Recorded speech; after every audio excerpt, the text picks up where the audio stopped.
خبر په بلوچستان کې د پاکستاني چورلکې غورځېدو په پیښه کې شپږ پوځیان وژل شوي دي.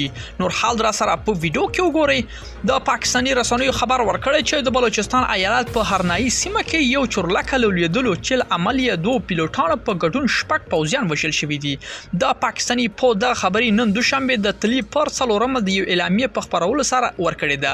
د پاکستاني پوځ مطبوعاتي دفتر معلوماتو له مخې په دغه چورلکې تیر شپه یو ماموریت پر مهال غورځېدلې ده. تر اوسه التونې لیدو لامل نه دی په ډاګه شوی دی. دا په تیر 2 میاشتو کې په بلوچستان ایالت کې دویمه چورلکه ده چې سقوط کوي. د اگست په لومړي کې په دغه ایالت کې د یوې چورلکې د غورځېدو په پیښه کې شپږ پوځیان وژل شوي دي.